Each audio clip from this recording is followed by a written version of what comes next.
Lalong titindi ang depensa ng Lakers. Gabe Vincent maglalaro na bukas laban sa Chicago Bulls after mamiss ng higit isang buwan. Pero bago yan, Ja Morant nagbalik na rin kanina matapos ang kanyang 25-game suspension. Dahil nga po sa mga naging aksyon ng Memphis Superstar last season, pinatawan nga po ito ng liga ng 25-game suspension ngayong season, na siya nagresulta sa hindi magandang katayuan ng kanyang team na nakakuha lang ng 6 na panalo sa kanilang first 25 games.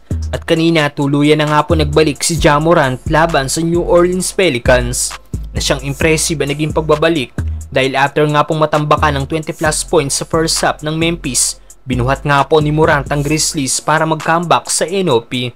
At sa uling segundo ng laro, isang spin move nga po ang ginawa ni Ja para selyuhan ang kanilang panalo laban sa home team. Nagtapos nga po na may 34 points, 6 rebounds, 8 assists at 2 steals ang 2 times All-Star. Record din ito para kay Morant bilang most points in return game after missing 25 plus straight games in NBA history. Madaming NBA player nga po nag-react sa naging comeback game ni Morant. Ayon kay LBJ, 12, that's all. Ayon naman kay KG, the Ja Effect, 100.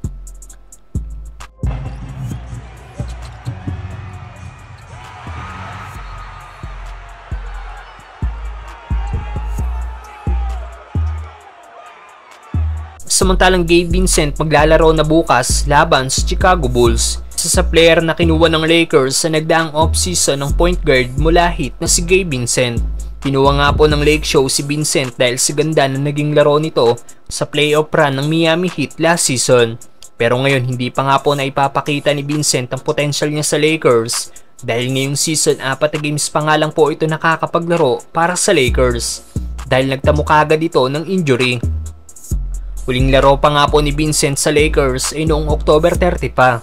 At ngayon good news nga po dahil ayon sa inilabas na injury report ng Lakers, listed as probable na si Gabe Vincent para sa game bukas laban sa Chicago Bulls. Ganun din si Jared Vanderbilt. Questionable naman si LeBron at Davis dala ng kanilang injury.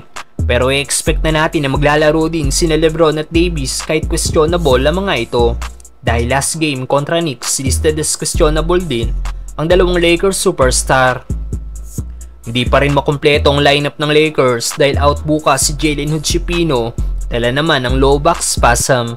Sa pagbabalik ni Gabe Vincent, mas madadagdagan ang depensa ng Lakers at mga atake sa basket na ginagawa nito.